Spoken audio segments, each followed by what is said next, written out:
Welcome to the KP Podcast, where we talk about the business of real estate. A podcast about leveraging opportunities, growing your business, and experiencing financial freedom. Here are your hosts, Keith Anderson and Peter Cambukos.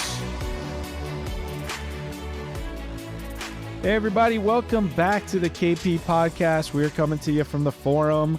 I'm your host, Pete, sitting here with your co-host, Keith. How's it going, bro? Man, it is going. We're getting into that Arizona weather, right? It's starting to creep in here and it's getting hot. It is, but it's actually been nice. Like, my kid's been out the last couple of days. So yeah, it's getting hotter, but it's not super hot. I think it's still where we can go outside. That transitional phase of when it gets super hot at night and doesn't ever cool down is the death sentence that shows up mid-June to July. Yeah. And we're not there yet. So the mornings are still cool enough to step outside and not burn your feet. And the nights are cool enough to where it's midnight and not 90 degrees. So still good, even though, all those who think we're burning on the surface of the sun here as we record this at the beginning of June. We're still doing all right. But let's get into this because I know it's going to take, we got a lot to go through today, guys. So we appreciate you guys who send in questions. We try to answer all of those, and just we'll give, I know we do the reminder at the end, but again, questions at kpeliteaz.com if you guys have any questions for us. And we have gotten, we've put together some recent questions that we've got rather than just, emailing people back or answering on there. And every once in a while, we like to go, well, let's pull some of these and go on the show. So in all of our preparation, we looked at these, about 5-10 minutes before we started.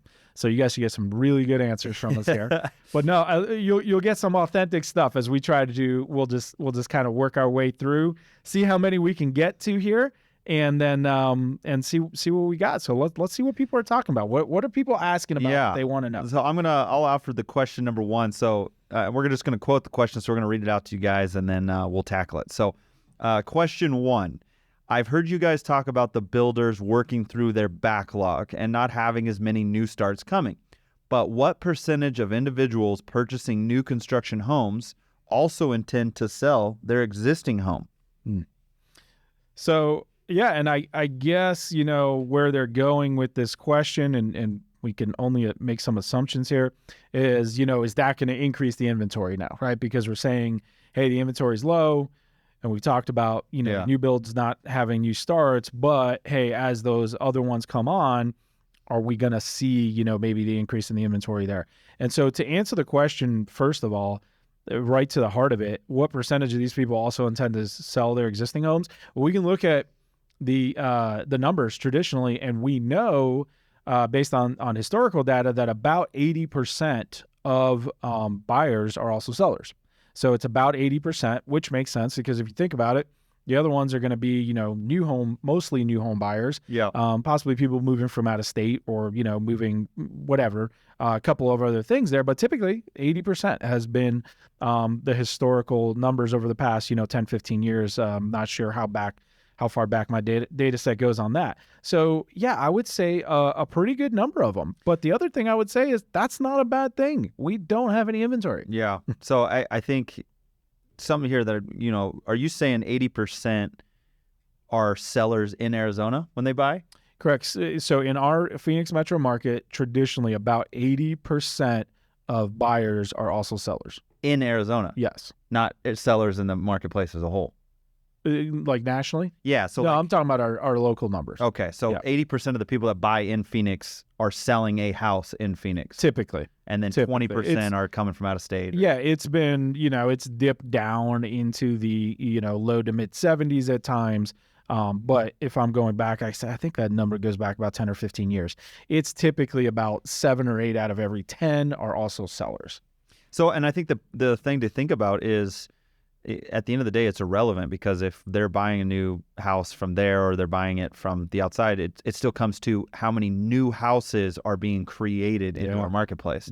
It's regardless of how much inventory that is being sold is, if there's not even enough houses to go around to begin with. Like there's not even enough houses. People are forced to go rent apartments or other things because there's not enough single family opportunities. Yeah. And I think you make a good point to the distinction, right?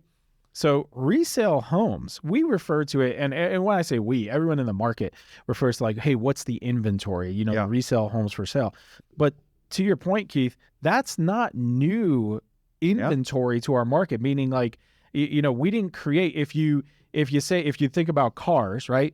If somebody is selling their used car, that's not a new car to the market. That car already exists. Yeah, and it's going from to supply. It's going from one person to another, right? It affects the number of how many cars are for sale. What's the supply for sale? Supply. But the only way that in that scenario you're getting new cars is if a manufacturer, Ford or Toyota or whoever, if they're building new cars. Yeah. Now we have additional supply coming to market because those are new cars that did not exist before. The builders work the same way. That's how we get new supply, new multifamily, new single family.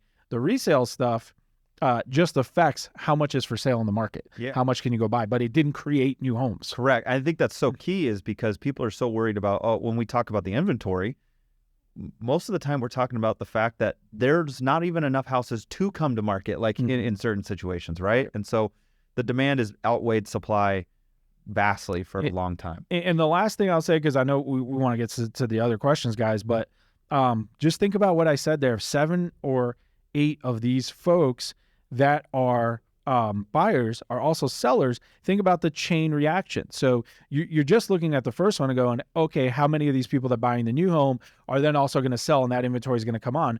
Well, that chain continues. So then the people that are going to buy those homes that they're putting up for sale, 7 or 8 out of those people are also then going to be a seller. Yeah. So they're buying their homes now, and then they're going to sell theirs, and that's how that whole thing works. So if you map that out, 20% of buyers are buying something either for the first time or coming in from out of state. Mm-hmm. So that means we're taking a substantial 20% loss, if you will, of inventory, if you think about that, right? Like, granted, we're not taking into account people that sell their house here and move out of state. Right. But it does take that. Obviously, the whole number would be taken into account. Yeah. So if you think about that, then that means that 20%, our inventory is declining by 20% year over year. Yeah, at least because, like I said, that number's been higher than that. So it typically hasn't fallen lower than that. But it's been as high as 20-25%. Something like that. Think about that. Are we building houses to increase our inventory by 20-25% year over year? We're absolutely not, and we haven't been for over a decade. And this is the point that we talked about ad nauseum. And that's why it's only going to get worse and worse until you at least cover your losses, right? And the last thing we'll say, like I said, so we can get on to these other questions, but this is, I think, where people make a huge error in looking at data is they're just looking at the last couple of years. You have people actually out there saying they don't believe there's a shortage of inventory. We don't believe when they're saying these numbers. Like, guys, no legitimate source at this point argues that there's not a shortage. Even Ivy Zellman, who I respect greatly, and who for a time there goes, I don't think there's a shortage, eventually changed her mind and go, yeah, you know what? Our data actually does show. But you can look at the Home Builders Index. You can look at the Federal Reserve. You can look at NAR, which some people may not want to look at. You can look at any number you want. And the argument goes to how low are we? How much of a shortage is there? Some people say there's barely a shortage or it's a small shortage. Other ones are saying it's a big shortage. But there's not enough. Mm-hmm. That's a hard point to argue that we have enough. We just don't when we work through the glut that we had in the early 2000s, and we've been building at far below a replacement number based on the growth in this country for 10 to 12 years or more. Yeah. So, okay, cool. Let's go on to next question. Yeah. So I will read this one out. We've got a question here that says, what factors do you think contribute to the belief that the crash in the real estate market has only just begun? And what time frame do you anticipate for the remaining years of this crash to play out? Okay, so it's kind of a loaded question here because this question is assuming that there's a crash currently happening. Yes. But also assuming that there's a belief that there's a crash happening. And so I'm going to start out with I'm going to tackle one thing first. We are not currently in a real estate market crash. Like we are in a massive slowdown from what we've seen. And I think that's a little bit more of the judgment. And I think the biggest factor that's contributing to the belief that there is a crash that's just beginning, that big factor is the social media talking about that there's a crash. So the reason people believe that it's happening is because people are saying that it's happening, but they're just saying it for clickbait. Keep that in mind. We are not sitting in a crash. Our inventory is still low. Like, prices have halted and have stopped, but stop doesn't mean crash. Yeah. Stop. And we've seen them. And I will say this, certainly when we're talking about the Phoenix market, okay, there hasn't been a crash, guys. So, I mean, Yeah, I don't know what to tell you. Yeah, it's like I've said before, for selfish reasons, I'd love to pick up some cheap homes. They're not available. We haven't seen any. They're still I would expensive. in fact, to see that. Affordability's worse now than it was prior. Correct, because of the rates going up. But that shows you, even to my surprise, how resilient that's been. And so I know people will point to some of these out there, Case-Shiller showing, hey, there's been a month-over-month decline. There absolutely has, off that peak. Yeah. Off the peak. But if, again, you're looking at the year to year, if I zoom out, these prices didn't come down. They went up from one year to the next to the next. The only argument that could be made, which is valid, is, hey, off the absolute peak, which was probably about a year ago from now, we're sitting here at the beginning of June. So, April, May of last year was the absolute height where we saw that massive spike at the beginning of the year. So are we down off of that? Absolutely we are. But it's the same thing. It's like, hey Keith, if you had a candy bar and 2 years ago it was $1 and then it went up to $2 at the beginning of the year. And now we're like, hey, it came all the way down to $1.80. Did that price actually go down? Like only from the peak, only for those people that bought last year. So there is the month-over-month decline. No one's not arguing that. If you go back to our prediction, we said, hey, we think Phoenix is going to be down single digits this year. I think as it's sitting, one of the things to keep in mind is what you're comparing to and when you're looking at it. So right now, you see a year-over-year decline. In fact, we just had the Case-Shiller update come out a day or two ago with the, even though they're a couple months behind always. But we're comparing it to last March, it would be at this point. The latest data we have from them shows Phoenix down about 4.5% year over year. That's totally reasonable. Not only reasonable, but actually better than I thought. Expected. Because what happens, if you guys remember, and this is where I say the comparison, then our prices actually came down off that peak and down into the end of the year. We've actually been rising.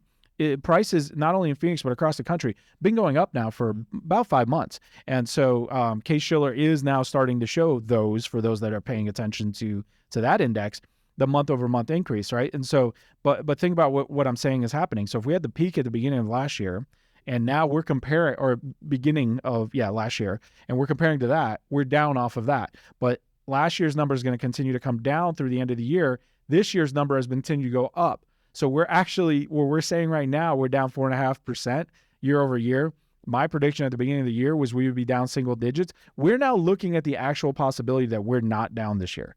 Like if those numbers cross, if this trajectory continues, last year's number will go lower. This year's number will actually be higher. So that 4.5% is actually going to compress. We could actually see either a very small decrease or flat or, God forbid, slightly up.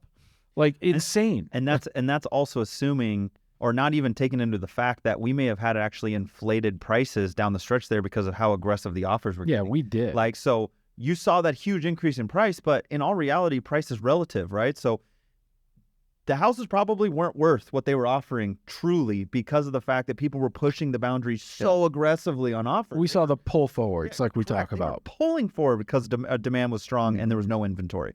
But in reality, we're still stabilizing even against that. Like, that's crazy to think, right? And so to go into that second part of that question, what time frame do you anticipate for the remaining years of this crash to play out? So taking aside, let's take away the word crash and let's say slowdown or, just monetarily pause or whatever it would be.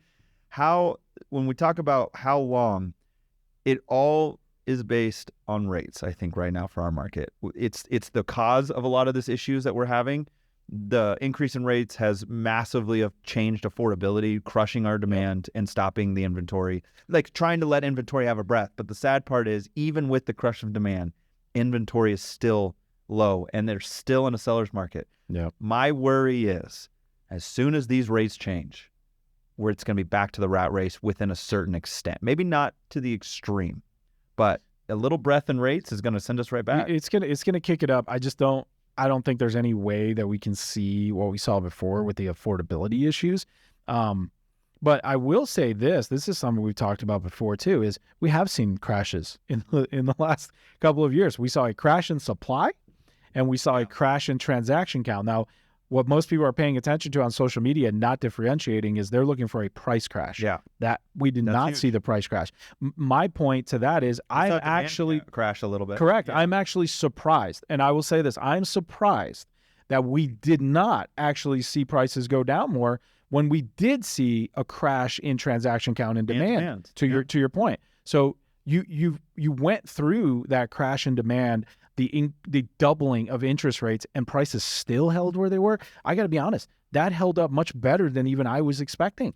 And we're trying to be pretty conservative on it, considering some of the stuff you hear out there. But it's from forced selling. We don't have any forced selling. That's the difference. There's no job losses to the point where forced selling has to happen. Like, people can still afford their current mortgages. Mm-hmm. They just they can't afford new ones. Right. So they're staying put. And they've got no reason to sell. Demand struggled, but if there's not forced selling, we're not going to see a massive price crash. Right. We need forced selling in order for inventory to be high enough to where prices can relinquish. We just can't. And remember what we saw the prices coming down, like we said, off that peak, because the other thing that we've talked about is everybody just assumes, or we focus on, there's no inventory, therefore the prices are going to stay. No, because even if you've got low inventory, you can push demand lower than that, and it will push prices down, which is exactly what we saw off the peak. But that low inventory prevents essentially a crash because there's not enough there. I think that we're not, with this timeline, we're going to see a little bit of a spike back up here in the next year to 2 years, 6 to 18 months, I'm thinking, with rates, and it's going to be affected by rates. Mm-hmm. My real big question for listeners out there for the future is, what does that spike or that speed up cause issues in 3 to 5 years? Yeah. Because that's the year that I'm actually looking at, like, we can only keep going up ourselves for so long until we break things on this side of the market, right? If the Fed broke everything with rates and the economy's hurting, great. But if we push prices, it's only going to last so long until no one can physically buy a house, and now we're really in trouble, right? So we're going to push affordability again. So nonetheless, let's keep going. Let's go into another question here. This is a good one for you, Pete. What indicators or factors do you look at, or maybe your top indicators, to assess the local market? We're talking days on market, mortgage applications, 10-year, new listings, new list price, vacancies, several others. Like, what are, out of all of those that are out there, let's say, what are your top 3? So I think, you just hit on a lot of the ones there that I do look at. And so days on market is a very important one because it shows us, what activity we're having in the market here. And I couple that with the new listings. Okay. Because the new listings the new listings in the days on market, for example, when we're looking at that, it's how much new inventory or supply, I guess we should say supply, there is coming to the market. And is it now sitting, or is it coming off? And that's what we're looking at with those days on market, because as we start to see the days on market increase, that's an indicator for us that, hey, we're starting to see this demand either drop tremendously, or if we couple that with the new listings data, are we starting to see a whole bunch of new inventory or new supply come to market? So what I'm always looking at is forward-looking indicators. Okay. I'm not looking backwards to where we were 3 months ago. It doesn't matter. Like, I know what that is, and that's not telling me anything about where we're going. So I want to look at the forward stuff. What's the new stuff coming to market? New list price, which sometimes surprises people. But if you agents are doing your job out there, and we believe that most of you are, as you all know, there's a lot of agents that are not as great, but we've got a lot of great agents, and they know what's happening in their local market, and they can see what's going on in the neighborhood and down the street. And if you're listing and we see the new list prices increasing, what that's telling us is, hey, they saw that the other ones are selling. They saw that product is moving there, and we're increasing list prices going forward. So again, it's a forward-looking indicator based on what's actually happening right now in the market. Where do foreclosures fall in your indicator for a? At this point, super far down the list. I mean, What if you saw a It's a non. 25% increase, or we saw that We a little saw 100% increase. bit. Okay. What if we saw, like, if that factor goes out of control, obviously that flies up your list, right? Correct. That's why I say at this point, it's almost a non-factor. We are still at historic lows. Yes. So we look at everything, guys. We have like 20 different factors or so we're looking at. Foreclosures is absolutely on the list. So is the delinquency rate and, foreclosure notices. Those are at such historic lows. They have so far to come. So far to come. We're nowhere even near to normal. So remember, it's like inventory. We're talking about coming off of numbers that are so low.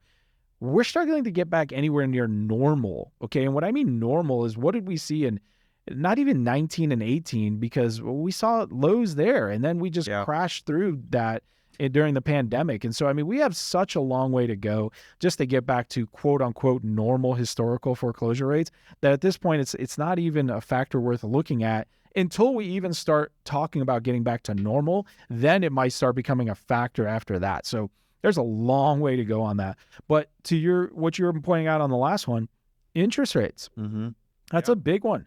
So we're watching, I'm watching the 10-year. I peek at it almost just about every day to see where it's going. Because remember, other podcasts, and we won't get into it here, the relationship between the 10-year and mortgage rates.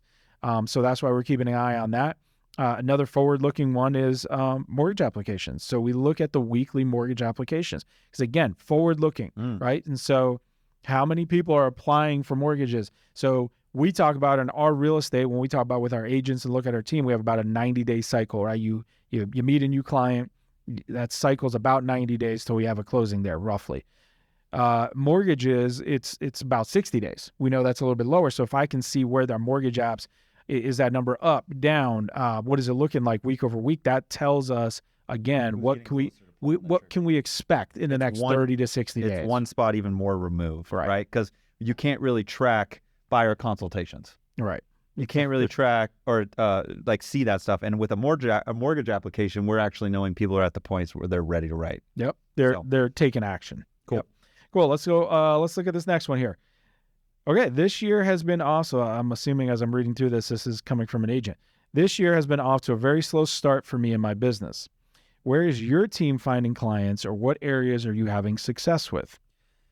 Okay. So this is a tough question, because not a lot of the people are going to like what I'm going to say to them, but it's very true, and it's going to hit home. If you've built your business on Personal Sphere, past clients, people that you meet at the supermarket, your local group or local club, your business is probably massively hurting right now.